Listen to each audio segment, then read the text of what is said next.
Channel. आज की video काफी इंटरेस्टिंग होने वाली है क्योंकि यहाँ पर हम देखने वाले हैं द कॉमन 3 क्वेश्चंस जो आपसे आपके इंटरव्यू में या फिर एंट्रेंस में पूछे जाते हैं रिगार्डिंग प्रोटीन्स। सबसे पहले, how can you determine sequence of your desired protein, how can you separate proteins and how to detect the desired proteins. So सबसे पहले स्टार्ट करते हैं विद आवर फर्स्ट क्वेश्चन। तो प्रोटीन है क्या? प्रोटीन जो है वो अमाइनो एसिड्स का एक सीक्वेंस है। यहाँ पर आप देख सकते हो 2 अमाइनो एसिड्स हैं। जब अमाइनो एसिड्स ज्वाइन होते हैं bye releasing a water molecule, this results in the formation of a peptide bond which you can see here CONH। तो यहाँ पर क्या बन गया? ये एक पेप्टाइड बन गया। ठीक है, तो जब प्रोटीन होता है मुझे उसकी सीक्वेंस पता करनी है, तो कैसे पता करें? सबसे पहले अगर तो आपका प्राइमरी स्ट्रक्चर है, दैट इज कि linear arrangement of amino acids है, उसको आपको डिटेक्ट करना है, तो you will perform and group analysis. अगर आपको सेकेंडरी स्ट्रक्चर देखना है, सेकेंडरी स्ट्रक्चर मतलब जहां पर अमाइनो एसिड्स के बीच में हाइड्रोजन बॉन्डिंग इन्वॉल्व होती है, like alpha helix, beta sheets, random coils, इसको देखने के लिए you can perform CD spectroscopy technique. अगर आपको टर्शियरी स्ट्रक्चर देखना है, मतलब जहां पर और non covalent interactions like hydrophobic, wander walls और भी इंटरेक्शंस इन्वॉल्व होती हैं, तब आप NMR या फिर एक्सरे क्रिस्टलोग्राफी कर सकते हो। तो talking about and group analysis, या तो आप सीक्वेंस चेक कर सकते हो from the end terminus that is amino terminus या फिर कार्बोक्सिल टर्मिनस। अगर आपको एंड टर्मिनस से चेक करनी है, so there are broadly 4 main methods: Sanger's sequencing, Edmund's degradation, dansyl chloride and dabsyl chloride. यहाँ पे आप अलग अलग एजेंट्स का यूज करते हो जिससे कि आपको सीक्वेंस पता चल सके। तो सबसे पहले in Sanger's you use dinitrofluorobenzene, in Edmund's you use phenyl isothiocyanate, और डेंसाइल और डेब्राइल क्लोराइड भी आप यूज कर सकते हो जिससे कि आपको अमाइनो टर्मिनस से पता चलेगा कि पहला अमाइनो एसिड कौन सा है, देन सेकेंड कौन सा है। अगर आपको C टर्मिनस से स्टार्ट करना है, then you can either use carboxypeptidase enzyme। ये 3 तरीके के होते हैं, A, B and C। carboxypeptidase A जो होता है that cuts at all amino acid except for arginine and lysine। carboxypeptidase B जो होता है वो कट ही सिर्फ arginine और lysine पे करता है, and carboxypeptidase C cuts at all amino acids। next you can also use hydrazine and lithium borohydride। ये तो हुआ अगर आपको प्राइमरी स्ट्रक्चर पता करना है, तो आप इन केमिकल्स को यूज करके पता कर सकते हो। For secondary, the technique was CD spectroscopy।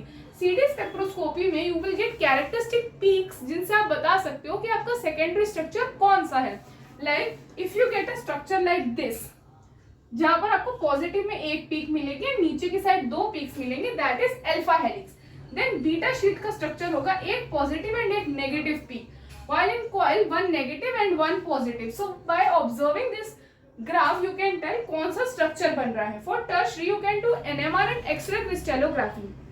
Talking about NMR में आपके पास पीक्स आती हैं जिससे आप नेबरिंग बता सकते हो कि नेबरिंग कार्बन के कितने हाइड्रोजन है या क्या नेबर रह सकता है। उस तरीके से आप टर्शियरी स्ट्रक्चर भी डिटरमाइन करते हैं। तो इस तरीके से सॉल्व हो हमारा पहला question, that is how to determine a sequence.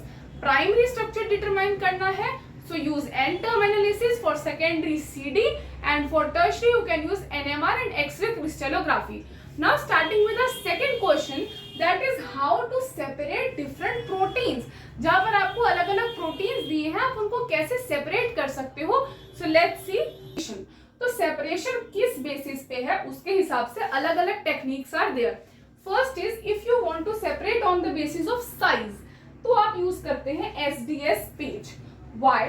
SDS page जो होता है वो आपके प्रोटीन्स को साइज के बेसिस पे सेपरेट करेगा। जहां पहले आप रिजॉल्विंग जेल प्रिपेयर करते हो, then stacking gel, and then जब आप अपने प्रोटीन सैंपल रेडी करके यानी कि बॉयल करके उसमें डाई वगैरह डाल के जब आप लोड करते हो, तो रिजॉल्विंग जेल में आके they will separate on the basis of the size. उसको देखने के लिए आप स्टेनिंग सॉल्यूशन लेते हैं like Coomassie brilliant blue, silver stain, and then also you destain it, तब आप उसको विजुअलाइज कर सकते हैं। यहाँ पर जो छोटे साइज का मॉलिक्यूल होगा that will run comparatively faster. अगर आपको चार्ज के बेसिस पे सेपरेशन करना है, then you use native page. अगर सेपरेशन है on the basis of isoelectric point, now what is isoelectric point? A point where the net charge is 0, where a molecule carries no net charge is its isoelectric point. तो वो check करने के लिए we use isoelectric focusing. Suppose कि एक जो हमने scale लिया उसमें हमने pH दिया है 5 एंड एक प्रोटीन का PI है 3 and for other it is 8। Now you need to know this relation that if pH is greater than PI उस मॉलिक्यूल पे नेगेटिव चार्ज होता है। अगर pH छोटा होता है PI से then it has a positive charge. यहाँ पे आप देख सकते हो कि pH बड़ा है तो चार्ज क्या हुआ negative, so this will run towards positive और ये 3 तक जाके रुक जाएगा। When pH is equal to PI आगे मूवमेंट नहीं होगी। सिमिलरली यहाँ पर PI is greater than pH that is it has a positive charge, तो ये क्या करेगा नेगेटिव की तरफ जाएगा एंड 8 पे जाके रुक जाएगा। इस तरीके से the two proteins get separated. Then अगर आप बोथ साइज एंड PI को यूज करते हो then the technique is called as two dimensional page. यहाँ पर फर्स्ट डायमेंशन है isoelectric focusing and second is SDS page. मतलब पहले the proteins will get separated on the basis of their isoelectric point and secondly they will get separated on the basis of their size.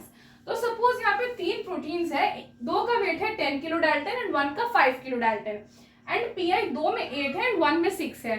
तो आप देख सकते हो कि आप इसको सिर्फ साइज के बेसिस पे सेपरेट नहीं कर सकते, ना ही सिर्फ PI के बेसिस पे।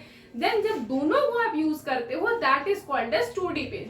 सो this was the second question that कैसे सेपरेट करें, साइज, चार्ज, PI या फिर दोनों को यूज कर रहे हो आप, उस बेसिस पे आप अलग अलग टेक्निक्स यूज कर सकते हो। Now starting with our third question that is how to detect your desired protein, कि आपका कोई डिजायर्ड प्रोटीन जिस पे आप स्टडी करना चाहते हो वो है या नहीं है, ये आप कैसे पता लगा सकते हो।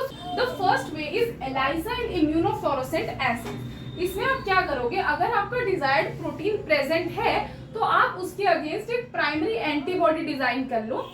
Either you can directly tag your primary antibody with the enzyme that is called as direct immunofluorescent acid, या फिर आप क्या कर सकते हो एक सेकेंडरी एंटीबॉडी जो कि प्राइमरी से बाइंड करे, ऐसी एंटीबॉडी डिजाइन करो जो कि एंजाइम लिंक्ड हो। यहाँ जो एंजाइम यूज होता है this can be alkaline phosphatase, horse radish peroxidase etcetera. जब भी ये करेक्टली बाइंड करेगा, अगर ये प्रोटीन है आपका डिजायर्ड, तो आपको सबस्ट्रेट से प्रोडक्ट बनता दिखेगा and you will observe colour, fluorescence या radioactivity. Either you can use Western blotting, जहां पर आप पहले अपने डिजायर्ड प्रोटीन्स को वाया SDS पे साइज के बेसिस पे सेपरेट करोगे, then transfer it to the membrane. Blotting means membrane पे ट्रांसफर करना।